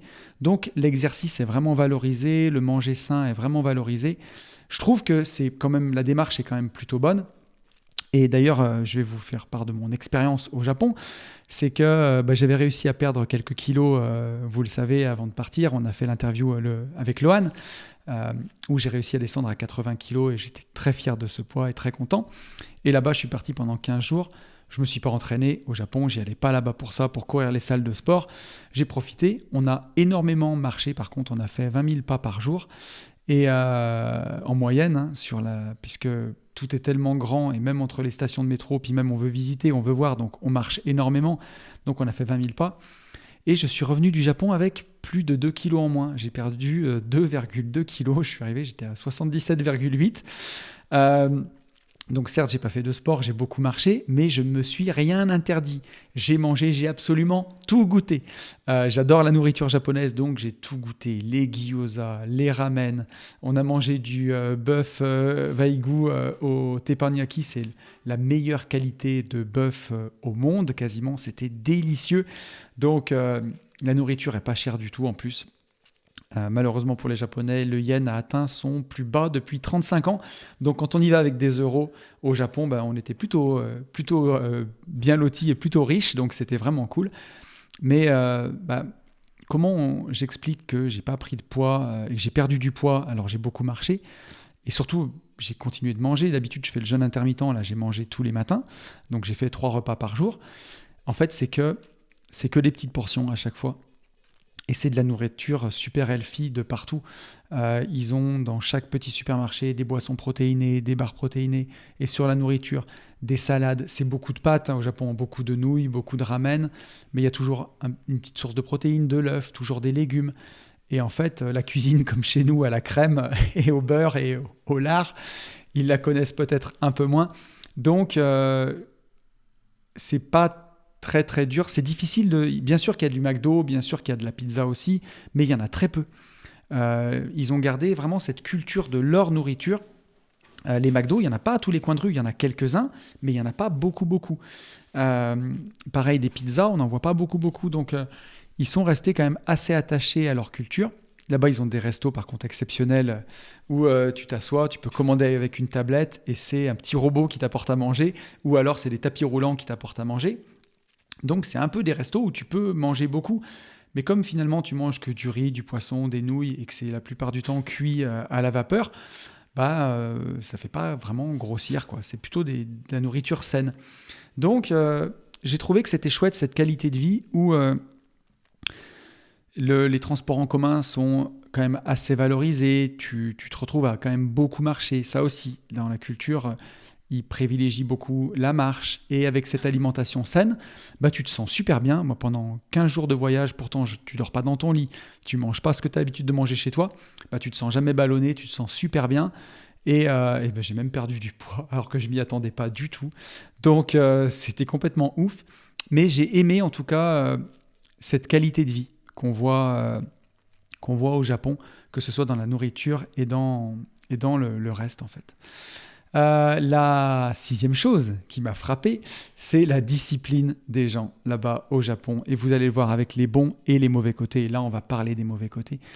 Les gens sont extrêmement disciplinés. Ils ne traversent pas en dehors des clous. Ils ne sautent pas les petites barrières. Ils respectent les règles à 100%. Il y a un super service de partout, du coup, que ce soit dans les magasins, dans les supermarchés, dans les restaurants, partout. À la laverie, par exemple, si vous oubliez votre chaussette, ils ont des petits paquets à disposition, des petits sacs plastiques. Vous mettez la chaussette dedans, vous le fermez. Il y a une petite étiquette où vous pouvez écrire la date et l'heure à laquelle vous l'avez trouvée et vous la mettez dans un grand panier. Et il y a un grand panier avec toutes les chaussettes des copains, dans des petits sachets emballés. Il y a vraiment ce respect de la propriété de l'autre, des toutes petites choses en fait. Et j'ai trouvé ça incroyable. Quand je vous disais que les gens sont disciplinés, il y a des petits tutos de partout sur comment bien se comporter. Il y a un petit tuto au pied des escalators avec des petits bonhommes kawaii pour vous expliquer où il faut vous mettre, à quelle allure il faut marcher, sur quel côté il faut vous tenir. On a même mangé dans un restaurant de ramen ultra traditionnel de nouilles et on a eu un tuto pour les étrangers pour montrer comment il fallait manger les nouilles, dans quel bol il fallait les tremper d'abord, comment ça se mangeait, pour ne respecter la tradition, en fait, même respecter les locaux et ne pas manger n'importe comment. Donc c'est bien amené, hein.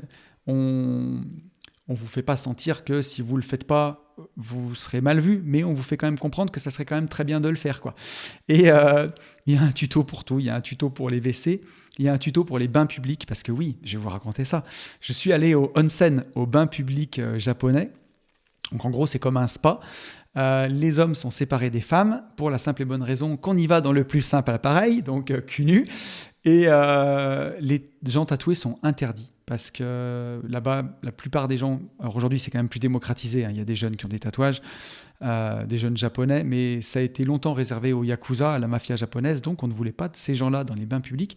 Donc aujourd'hui encore, si vous avez un petit tatouage, vous ne pourrez pas aller dans les bains publics. Il ne faut pas avoir de tatouage. Et quand vous rentrez, tout est codifié, extrêmement codifié. C'est très cérémonial. Vous posez vos chaussures. Donc dans la plupart d'ailleurs des endroits au Japon, quand vous rentrez, vous posez vos chaussures et vous êtes à pieds nus. Même dans les magasins parfois, c'est assez incroyable de poser ses chaussures à l'entrée d'un magasin. Et c'était complètement fou. J'ai posé mes chaussures, on est rentré, donc on s'est séparés, chacun dans son vestiaire forcément, puisque c'est garçon d'un côté, fille de l'autre. Et là, vous avez tout à disposition, un sèche-cheveux, des cotons-tiges, des brosses à cheveux, du parfum, du shampoing. Personne ne prend rien, prend juste ce dont il a besoin et tout reste là, en bon état. Les bains sont d'une propreté absolument incroyable. Tout le monde est très discipliné sur la serviette, sur le sauna, sur tout le reste. Et en fait, on se sent invité dans cette culture et on n'a pas envie de faire n'importe quoi. Donc on regarde nous aussi ces petits tutos sur comment il faut faire, comment il faut se présenter quand on rentre dans le bain, comment il faut arriver. Et on applique finalement. Parce qu'il y a cette vraie invitation à le faire. Un truc qui m'a frappé, c'est quand même parfois qu'il y a beaucoup de jeunes qui ont vraiment du style. Tu peux t'habiller comme tu veux au Japon. Personne ne te dit rien. Il y a des filles qui sont habillées en poupée, il y a des gens qui sont habillés en manga. Et c'est plus des jeunes parce que tu peux avoir cette folie quand tu veux sortir du moule à un moment. Mais au final, pour en avoir parlé avec Kevin, la réalité te rattrape et tu finis par rentrer dans le rang à un moment. Et c'est ce qu'on appelle les salarymen japonais. Hein. Ces japonais qu'on voit en costume tout le temps, qui n'ont jamais le temps, qui dorment dans le métro, qui sont tout le temps éclatés. On a l'impression que ça finit toujours comme ça, par se dévouer à l'entreprise. Et il y a une énorme culture de l'entreprise au Japon.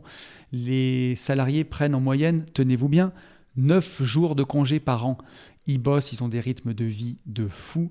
Et d'ailleurs, au Japon, un des plus gros problèmes, c'est le manque de sommeil. Parce que je me demandais pourquoi les restos étaient ouverts parfois jusqu'à 4h du matin. En fait, les gens bossent énormément. Ils sortent du boulot parfois à 20h, 21h, 22h. Ils sortent au resto jusqu'à 2h du matin. Ils rentrent chez eux, ils dorment quelques heures et ils repartent. Et donc, ils ont un manque de sommeil qui est énorme. Moi, je me souviens à l'époque où j'étais à Lyon dans ma boîte de TP, je souffrais énormément de ce manque de sommeil. Parce que je dormais des fois 5-6 heures par nuit et c'était déjà pas beaucoup. Et là, au Japon, c'est un vrai problème. Il y a des gens qui meurent du burn-out au Japon. Et c'est valorisé. Il y a ce qu'on appelle l'inemuri, c'est l'art de s'endormir en public. C'est bien vu de s'endormir en public. Une personne en costume qui dort dans le métro, c'est bien vu. Ça veut dire que c'est quelqu'un qui travaille beaucoup. S'endormir quand vous faites un repas entre amis, c'est bien vu parce que ça veut dire que vous travaillez beaucoup. Alors que pour moi, je m'en rappelle en France, c'était une vraie galère quand des fois le samedi soir, j'étais avec mes amis et que je m'endormais à table parce que j'étais éclaté. Donc voilà, c'est assez fou de voir ça, qu'à un moment, les jeunes peuvent avoir un style incroyable, que ce soit capillairement parlant, sur les tenues, et qu'au final, la réalité les rattrape, cette pression sociale de rentrer dans le rang les rattrape, et qu'ils finissent tous par prendre un boulot et bosser comme des dingues. Et Et voilà, et en fait, toute cette discipline et les bons côtés de la discipline qui fait que c'est pas la foire d'empoigne, c'est pas le bordel et que c'est agréable, ça vient justement avec ce prix-là, en fait, parfois de mettre sa vie de côté. Et on a vraiment cette impression que les Japonais n'expriment pas leurs émotions. Et ça, c'est plus qu'une impression, pour avoir discuté avec Kevin, c'est mal vu d'exprimer ses émotions. On voit parfois que les Japonais se cachent quand ils ont envie de rire. Et parfois, on se demande même s'ils sont heureux, finalement.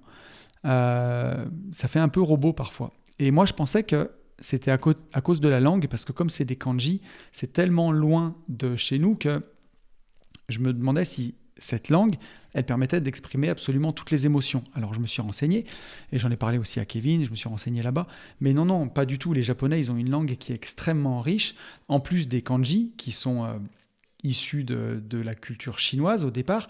La langue japonaise, elle utilise 2 autres alphabets phonétiques, il y a le hiragana et le katakana, et ça permet une expression phonétique vraiment où on peut nuancer toutes les émotions, et finalement c'est extrêmement similaire aux langues alphabétiques comme l'anglais ou le français. C'est juste que la culture japonaise, elle valorise extrêmement cette harmonie sociale, la retenue, la conformité, et finalement ce sens du bien commun qui laisse vraiment peu de place à l'épanouissement de l'individu en lui-même. On ne demande pas trop ton avis, quoi. Tu fais pour le bien commun. Et c'est aussi pour ça que malgré le fait qu'au Japon, ce soit un des pays où on vieillisse le plus vieux au monde, c'est aussi un des pays qui a le plus fort taux de suicide au monde. Et quand on était près du mont Fuji, près du lac Akawagochiko, il y avait juste à côté de nous, on n'y est pas allé, mais il y avait la forêt des suicides qui s'appelle Aokigahara. Je l'ai renoté parce que je voulais pas me tromper. Aokigahara. Cette forêt, elle est très connue parce qu'il y a quasiment une personne qui se suicide chaque jour là-bas. C'est vraiment très très triste. Et donc voilà, en fait finalement, c'est comme partout. Le Japon, c'est un extrêmement bel endroit pour y passer des vacances. J'ai adoré. Je pense que pour travailler, ça ne doit pas être fou. Et tout vient avec un prix, en fait. Cette discipline, elle vient avec un prix. Et ce que j'ai aimé aussi, et qui vient avec un prix, c'est le fait que les Japonais ont réussi à préserver leur culture. Quand vous arrivez là-bas, la culture japonaise est extrêmement préservée dans tout, justement dans tout ce que je vous ai dit. Ce kawaii, cette propreté, cette discipline, les temples, la nourriture, tout est extrêmement typique. Tu vas au Japon, tu vois des Japonais, quoi. Et ça, je respecte beaucoup ça, d'avoir réussi à garder cette culture, mais ça vient aussi pour eux avec une peur de l'étranger. Tant que tu viens là-bas en tant que touriste, tu es accueilli, ils te kiffent et t'es très très bien, et ils sont extrêmement sympas avec toi. Si tu prends idée d'y rester, et ça se passe moins bien. Ils ont le mot gaijin, gaijin qui veut dire étranger. C'est un peu péjoratif, quoi. Tu deviens, là, tu es un touriste, après tu deviens un gaijin, quoi. Ils n'aiment pas que tu deviennes plus vieux japonais que les Japonais, de ce que je comprends un petit peu quand même. Donc il y a un peu ce protectionnisme, voilà. Mais quand on y va en vacances, c'est chouette parce qu'on est vraiment dépaysé. Donc j'ai beaucoup aimé en tout cas. Et on va revenir à ma 7e partie, c'est qu'est-ce que ce voyage m'a appris, qu'est-ce que ce beau voyage m'a appris. Ça finit de me dégourdir déjà, la première chose. Je pense qu'on ne peut pas dire que je suis le dernier des dégourdis non plus, mais j'avais quand même un peu peur avec ce voyage au Japon de me dire ok, ça va être tout en kanji, les Japonais parlent quand même peu anglais, la langue ça va être compliqué. Et en fait, finalement, ça s'est hyper bien fait. C'était hyper easy avec les moyens modernes qu'on a. Dès que tu as une carte Internet, tu peux avoir Google Maps pour te repérer. Tu peux avoir l'appli Traduire pour te débrouiller. Si après, socialement, tu n'as pas peur de demander ton chemin aux gens dans la rue ou les gens sont hyper sympas, c'est génial, quoi. Et donc, je pense que malgré tout, dans ma tête, j'ai vaincu une dernière petite barrière sur ces pays-là et je rêve par exemple de faire la Corée du Sud maintenant et de continuer mes beaux voyages. Donc ça va être incroyable. Mais voilà ce que m'a appris ce voyage, c'est que il ne faut pas que ça soit une barrière mentale de se dire « Oh là là, j'ai peur que ce soit compliqué. Oh là là, la culture est tellement différente. Comment ça va se passer ?» Allez-y, juste kiffez, profitez. La deuxième chose que ce voyage m'a appris, c'est que souvent, quand on voyage hors de France et qu'on revient, on se dit « Oh là là, mais qu'est-ce qu'on est bien en France quand même, hein. Ah on se plaint, mais en fait, qu'est-ce qu'on est bien ?» Mais on dit ça souvent parce qu'on va voyager dans des pays qui sont moins bien que la France. Ça peut être des pays du tiers-monde, comme quand moi je suis allé en Inde, quand je suis allé au Sri Lanka, je me suis fait la même réflexion. Chaque fois que je suis allé au Maroc, je me suis fait la même réflexion. On se plaint, mais qu'est-ce qu'on est bien en France. Mais voilà, quand on revient de pays développés, on se dit quand même parfois, sur certains aspects, pas sur tout, mais qu'est-ce qu'on est en retard ou qu'est-ce qu'on est en train de se faire doubler. Quand je vois que les Japonais sont bien soignés, en Pologne, les gens sont très bien soignés. Quand j'étais allé en Pologne, quand j'étais allé à Dubaï, on se rend compte quand j'étais allé à Londres que sur certaines choses dans ces pays-là, on a quand même du retard. Sur la mentalité, sur la façon de voir les choses, sur la façon de se comporter en public, sur la sécurité. Et voilà, sur certaines choses, on est très bien en France. Moi, je suis un latin quand même. Hein. J'aime bien qu'il n'y ait pas des petites barrières partout et j'aime bien qu'il y ait un côté bordel. Et au Japon, il n'y a pas ce côté bordel. Donc, c'est chouette quand on part en vacances parce que ça repose. Mais sur le long terme, on aime bien quand même quand il y a un peu plus de diffusion, de rire à gorge déployée. C'est aussi bien, quoi. Mais voilà ce que m'a appris aussi ce voyage, c'est de me dire... Quand on voyage dans des pays développés, on se rend compte que sur certaines choses, on a des leçons à prendre. Ça m'a appris aussi qu'il y a quand même aussi des mauvais côtés parce que les Japonais ne font pas la grève. Ils ont le droit de grève, mais ils ne la font pas. Ils ont plus ce sens du bien commun. Et chez nous, c'est peut-être ce qui manque un peu. Mais sur certaines choses, hein, je ne parle pas sur tout, mais d'avoir un peu plus de civisme, voilà. Parce que quand on est revenu, c'était la grève des contrôleurs. Ben, qui était en voyage à Minorque, a eu son vol retardé de 4 jours. Moi, j'ai eu la chance d'avoir mon vol. Mais voilà, quoi. Encore une fois, la grève, la plainte et tout ça. Je trouve que on est revenu directement dans le bain de la France, quoi. Donc, je me rends compte qu'encore une fois, le voyage nous enrichit. C'est surtout ça que je veux dire, qu'on voit ce qu'il y a de bon à prendre, on voit ce qu'il y a à laisser. Et au final, le changement commence toujours par soi. Donc, moi, ça m'a donné envie faire preuve d'un peu plus de civisme, parfois, dans certaines situations. Voilà ce que j'en ai un petit peu retenu. Sinon, dans les autres choses que j'ai retenues et qui sont importantes, c'est que quand je suis arrivé là-bas, la bourse s'est cassée la gueule. Mais vraiment, genre, fort. Je crois qu'on a fait un -5 ou -7%. La crypto aussi s'est cassé la figure. Et juste, grosso modo, en descendant de l'avion, j'avais déjà perdu des sommes à 5 chiffres. Et le lendemain ou le surlendemain, je reperdais encore des sommes à 5 chiffres. Et pareil, j'ai eu des... je ne vais pas tout vous raconter, mais j'ai un petite affaire en cours. Et pareil, j'ai eu des choses à traiter dès que je suis arrivé de l'avion sur cette affaire-là. Et je me suis dit, tiens, encore une fois, c'est rigolo, mais voilà, tout à l'heure, tu parlais de l'océan qui est calme en dessous et que ça peut être le tumulte en surface.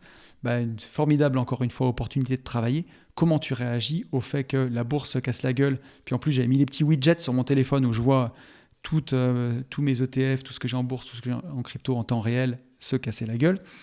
Et d'avoir une affaire à gérer à distance quand tu arrives, alors que c'est le moment de prendre tes vacances et que pour le coup, celle-là, je ne pouvais pas la différer, il fallait vraiment que je la gère. J'ai vraiment hyper bien réagi. Première chose que j'ai fait, c'est que j'ai géré le truc que j'avais à gérer. Ça m'a pris un quart d'heure et c'était terminé.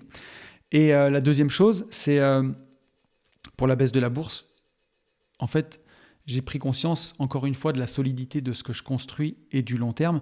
J'ai simplement supprimé les widgets. J'ai profité de mes vacances. Je n'ai pas regardé ni le cours de la crypto, ni le cours de la bourse pendant 15 jours. Et quand je me suis reconnecté en France, tout était revenu à sa place quasiment à 2% près. Donc, si j'étais resté accroché là-dessus, je me serais gâché les vacances pour rien. Pour juste me dire, putain mec, merde, t'as perdu... je ne vais pas vous dire les montants, c'est pas le but, mais des dizaines de milliers d'euros perdus virtuellement, hein, bien entendu. J'ai toujours mes ETF, mais juste ils ont perdu de la valeur pour les voir remonter après. Mais quel sens ça aurait tout ça? Aucun. Alors que c'est de l'investissement long terme, c'est de l'investissement à 5, 10 ans, 15 ans, 20 ans. Donc, fallait juste supprimer les widgets et ne rien faire. Et je suis très fier de moi parce que j'en doutais pas. Mais voilà, encore une fois, je me rends compte que l'indépendance que j'ai construite, que la sérénité que j'ai construite, que la résilience que j'ai construite, c'est un truc qui commence à être quand même sacrément bulletproof. Donc, ça fait plaisir. C'est pas juste un truc de pacotille et c'était hyper agréable.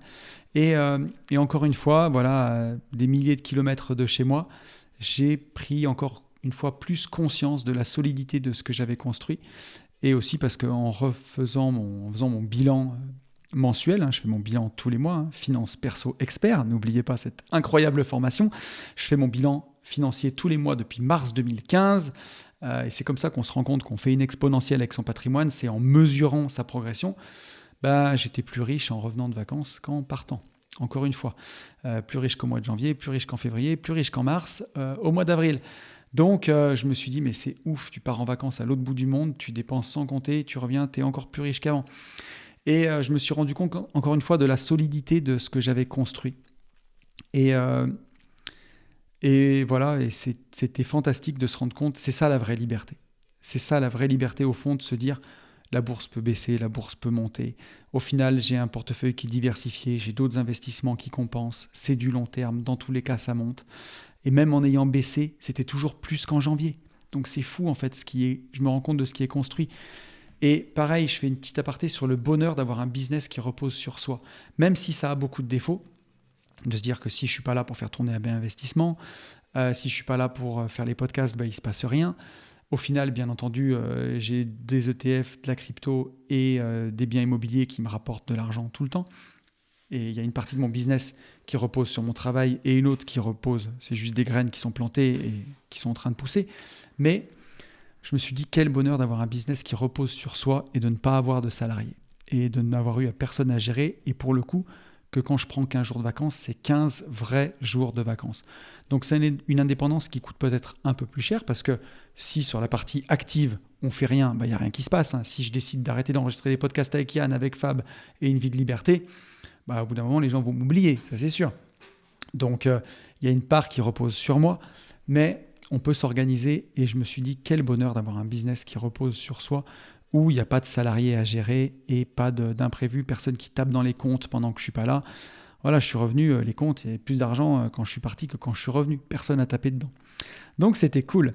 Et justement, de pouvoir prendre ces 15 jours de vacances en coupant ces widgets de bourse, de crypto, en fermant mon ordinateur, parce que je pense que ça faisait longtemps que j'avais vraiment pas passé 15 jours sans travailler du tout, hormis quelques stories pour le lancement de Finance Business Expert et quelques stories que j'ai fait pour partager mon voyage, mais vraiment sans travailler au moins 1 heure par jour, ça faisait longtemps. Et ça m'a appris aussi à apprendre à profiter et à vivre plus lentement, à revivre plus lentement, et c'était vraiment très très agréable. Et je vais vous partager un moment qui était beau justement, où j'ai eu où j'ai pris conscience un petit peu de tout ça. On a pris un moment dans un parc à Tokyo pour se poser, chacun sur son blouson, s'asseoir dans l'herbe, il faisait beau, il y avait du soleil. Et j'ai vraiment pris un moment dans ce parc à Tokyo pour mesurer le chemin parcouru, pour mesurer en 2019 quand j'ai tout arrêté, quand j'ai tout remis sur le ring et de me dire est-ce que j'arriverai à avoir tous ces beaux rêves-là, parce que un voyage comme ça m'a coûté, je crois, 13 ou 14 000 euros. Donc, faut pouvoir s'offrir ce genre de voyage et de me dire, en fait, j'y arrive, quoi. J'ai réussi à faire ces choses-là. Et j'ai pris du temps, justement, pour remercier le Tony de 2014, pour le remercier des choix qu'il a fait dans le passé et qui m'ont donné cette vie-là en ce moment. Et j'ai aussi profité pour prendre du temps pour remercier le Tony de 2024 qui était en train de profiter de ça, de profiter de ce beau voyage, de profiter de ces beaux moments en famille, et aussi pour lui donner de la force, voilà, et du courage pour les choix que je fais en ce moment, parce que je fais encore aujourd'hui aussi des choix difficiles, que ce soit dans l'arbitrage de mon temps, sur mon travail, dans l'arbitrage de mes biens immobiliers, dans l'arbitrage de mon patrimoine, pour me donner des choix qui sont aussi des paris, pour me donner l'opportunité d'aller encore plus loin dans le futur, et peut-être pour le Tony qui aura 50 ans dans 8 ans, parce que ça m'arrivera d'avoir 50 ans, et je m'entraîne avec des potes au CrossFit qui ont 50 ans, et qui sont dans une forme incroyable, et aujourd'hui, je ne sais pas si 50 is the new 40, mais un jour j'aurai 50 ans, c'est pas demain, je vais profiter de ma quarantaine, mais un jour je les aurai. Et je vois qu'aujourd'hui, les gens que je côtoie qui ont 50 ans sont jeunes, et quand je vois, en ayant planté toutes ces graines en 2014, il y a 10 ans, le bonheur que je vis aujourd'hui, si je plante toutes ces graines aujourd'hui, en 2032, là où j'en serai, ça sera absolument incroyable. J'aurai 50 ans en 2032. Et je me dis, mais si je plante les graines, ce que je suis en train de faire, si les paris que je prends fonctionnent, je peux avoir une vie incroyable, vraiment incroyable. Et voilà, j'ai pris aussi un moment pour profiter, puis pour remercier le Tony de maintenant, de de ne pas se reposer sur ses lauriers, de continuer de travailler, de continuer d'aller toujours chercher plus loin, bien sûr en faisant des choses qui ont du sens pour moi, en prenant du plaisir sur le chemin, mais de faire tous ces choix difficiles aujourd'hui qui me permettront d'être encore plus libre et d'aller encore plus loin pour la suite. Donc voilà, on arrive à la fin de ce podcast, mais j'espère qu'il vous aura plu. J'étais ravi de partager avec vous tous mes retours sur ce voyage au Japon. Si vous avez voyagé au Japon, n'hésitez pas à me donner votre avis. Si vous n'avez pas voyagé au Japon, n'hésitez pas à me dire si ce podcast vous a plu, en tout cas si vous avez aimé ça. Je vous rappelle que Finance Business Expert is out. Si vous voulez prendre en main les finances de votre boîte et aller encore plus loin, n'hésitez pas à vous la procurer.